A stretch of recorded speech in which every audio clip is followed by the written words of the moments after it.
Next on TCM, 3 Days of the Condor. Then, I Am Not Your Negro. And later, The Passion of Joan of Arc. TCM is inspired tonight.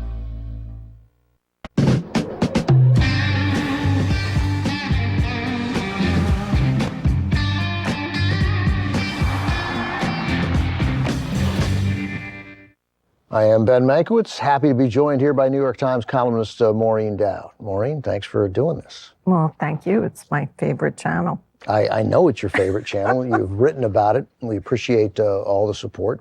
Your relationship with classic movies is a relationship that I like. Like you, I had an older brother. Your older brother taught you to shave and things, right? That's my right, older brother taught me.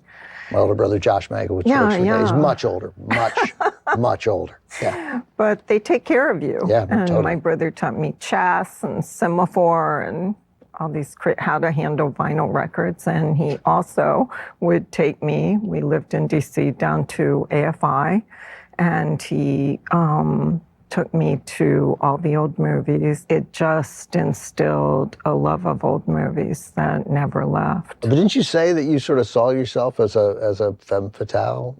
Oh, well. I mean, I want to get the context correct. Yeah, that would be a little flattering to me. But yes, I did base my whole kind of style and my wardrobe and house and everything on film noir. And it was very helpful to me because when I started, there weren't that many women in the profession.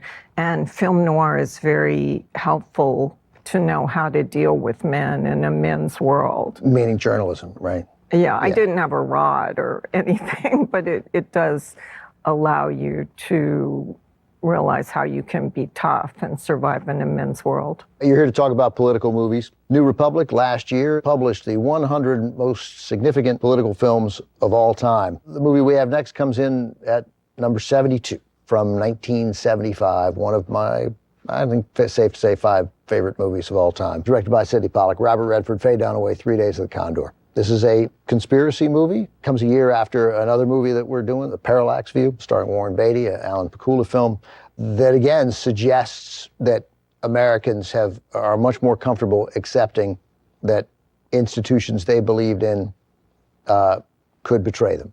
In the 1970s and now today, huge swaths across the political spectrum of Americans have lost a great deal of faith in institutions which, if not revered, were at least moderately respected. I think among reporters in Washington, the thing that shocks us most is that when this movie was made, it was the left that was hyper paranoid, and for good reasons, because in '74 it came out that the CIA had this huge spying program about anti-war dissidents. You know, they were giving LSD to American and Canadian citizens. That you read and you think, well, that's not true. Yeah. And then they've admitted to it, right? Yeah. And so now everything is flipped. It's the right. And it's shocking when you've covered Republicans for a long time.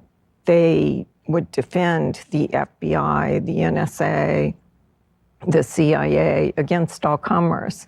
And now they're trying to defund the Department of Justice. It's just kind of a shocking reversal, which is led by Trump, but now is embraced by most of the party. The distrust of institutions is not belong solely to the right. Young people, especially, there's a widespread lack of trust in American institutions. Well, for good reason. For good reason, right. Young people are not as paranoid as Robert Redford in this movie because they live in a surveillance state. They're used to being surveilled in social media. Let's get to the movie specifically, because it's so good. I know, it's I filled love this with, movie. I love it so much. Faye Dunaway is in it as well, and she becomes a critical player in the film. A chance meeting with Redford as he's on the run after the seminal event of the movie makes him fear for his life. And they have a relationship that has been criticized before. They're dubious. Like, I don't think that Faye Dunaway would fall for Robert Redford that quickly.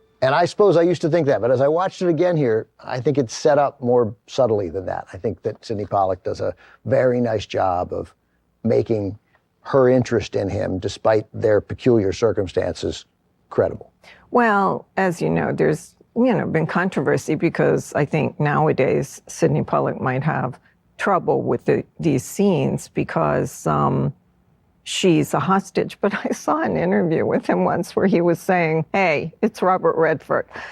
So that was his explanation of why it worked. But also, Pollack's theory about Redford was that he was unpossessable in movies. And so a little bit like Cary Grant, the woman had to go after him, and she does. The movie is wonderful. We haven't mentioned Cliff Robertson is the best of the CIA officers in the movie, hard to say. John Houseman in the film as well. And then really one of the film's critical roles, and we'll talk more about it after the film, is Max von Sydow as a professional assassin. From Sydney Pollack in 1975, 3 Days of the Condor. I am joined once again by New York Times columnist Maureen Dowd, here to discuss 3 Days of the Condor, part of our series on political movies, all of it taken from the New Republic's piece last year of the 100 most significant political films of all time. Not the best, but most significant. I think if it was a ranking of the best, perhaps this would be higher. It comes in at number 72. No shame in coming in number 72. But it's higher on our list. Yeah. So I don't know which relationship in this movie I like more, Redford's with Faye or Redford's with Max von Sydow. Oh, fantastic. Yeah, von Sydow is so good. And, he's impressed with Redford. And he takes a liking to him. It's very clear at the end when he shoots Atwood in the head. And that's one of the great surprise killings in movies. Yes. Right? And there's the end of Atwood and Redford with that, what is happening here? Right. Right?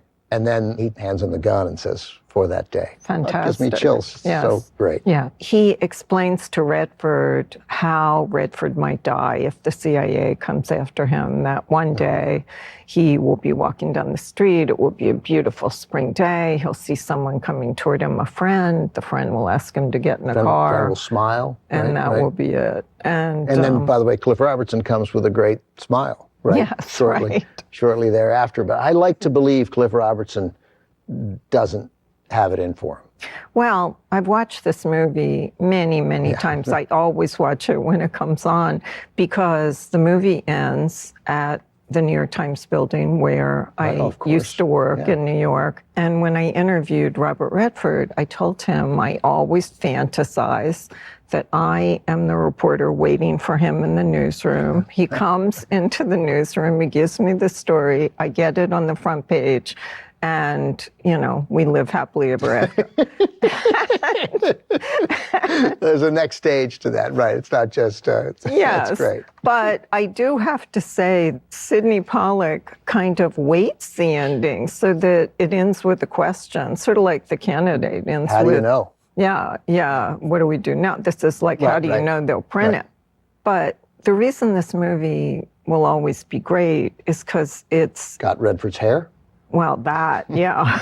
Oh, you were going to say something else, I guess. No, that, yeah. But also, it's the quest. It's one of the basic mythic plots that someone gets out of their comfortable cocoon and goes out into an abnormal world where they have to slay monsters. And, it's one of the great plots of myth and literature. And so Redford is this guy who just reads books. And then he has to put what the tips he's gotten in reading into action. Yeah. And that's the fascinating thing. And Joubert is watching him thinking, wow, he's doing that pretty well. Yeah. This is Joe Turner, code name. Condor. Yeah. I just read books. Oh, my God. It's so good. It is. It's great. Yeah. It's really one of my 5 favorite movies of all time. Maureen Dowd, this has been great. Thank you very much. You have to come back. Thank you. I will. You can talk about whatever you want. Maureen is done for the night, but the movies, of course, continue on TCM, uncut and commercial-free.